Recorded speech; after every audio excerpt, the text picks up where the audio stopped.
Hey guys, it's Jay of ParoDeeJay, and we're in the kitchen again today for another Foodie Friday.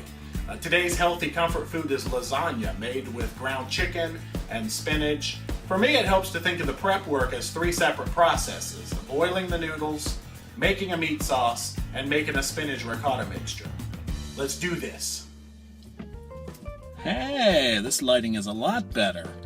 We're going to be using standard lasagna noodles for today's preparation. If you can find whole wheat lasagna noodles, great, but in my grocery store, no such luck. They also have the oven-ready lasagna noodles, which let you skip the whole boiling process and just put them into your casserole straight like this. And I do like those. I've used them before, but you have to make sure you get sauce on every little corner of them, or otherwise you end up with crunchy noodle bits.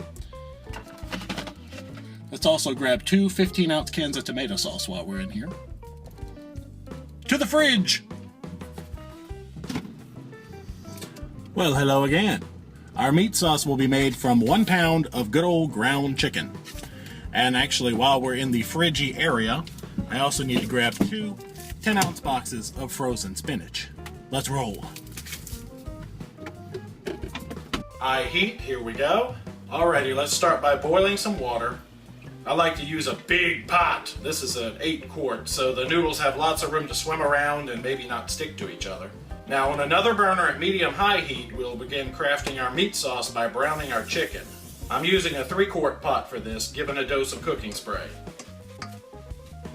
Now we can't very well work with frozen spinach, so let's nuke that till it's pretty good and cooked. I'd say about 15 minutes in my microwave. Check it every so often, break any frozen parts apart, and stir it around so it cooks evenly. Now our chicken is browned nicely, so let's make it a sauce. We'll add both cans of tomato sauce plus our spices, 1 tablespoon each of Mrs. Dash Italian seasoning, and dried minced onion, 1/2 teaspoon each of dried basil, dried oregano, and garlic powder, and salt to taste. Using salt sense, I usually go with about 1 teaspoon in the sauce, maybe 2 if I taste and it really needs it. And we're going to be adding a teaspoon of salt in our spinach mixture later anyway. Let the sauce hit a boil, reduce to medium-low, and let it hang out until we're ready to assemble our lasagna. Our water has reached a rolling boil, so we'll drop our 9 lasagna noodles and do our best to prevent them from being too clingy with each other. I like to cook these to the minimum time recommended on the box because we're going to be baking them later on and don't want them to go completely to mush. And according to my noodle box, that's about 10 minutes. Well, that's most of the prep work done already. Let's go ahead and preheat our oven to 350 degrees Fahrenheit.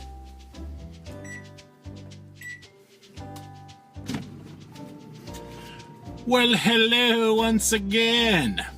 We're back in the fridge for our ricotta cheese, a 15-ounce container of the part skim variety.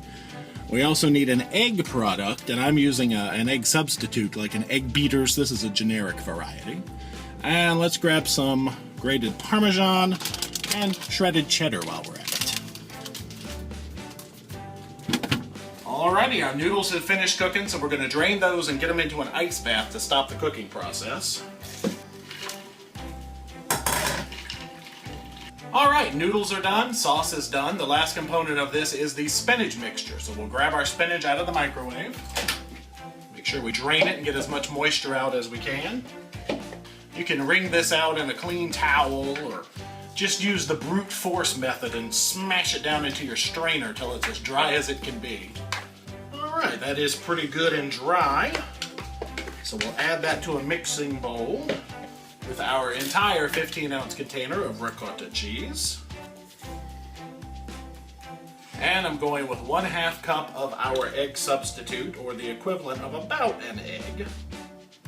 Maybe a little more than an egg. And salt, I'm going with about another teaspoon of our Salt Sense lower sodium salt here. And mix to combine. There we go. If we got a few chunks of ricotta in there, it's not the end of the world. So now we have all of our pieces. Let's assemble. There we are. So in a 16 by 9 casserole dish, I like to start with a little bit of the sauce on the bottom just to prevent the noodles from gluing themselves down there. Alright, and then we're going to make 3 layers of our ingredients. We're going to start with noodles, and then we do the spinach mixture, and then the meat mixture. So we'll start with 3 noodles. And then about 1/3 of our spinach mixture.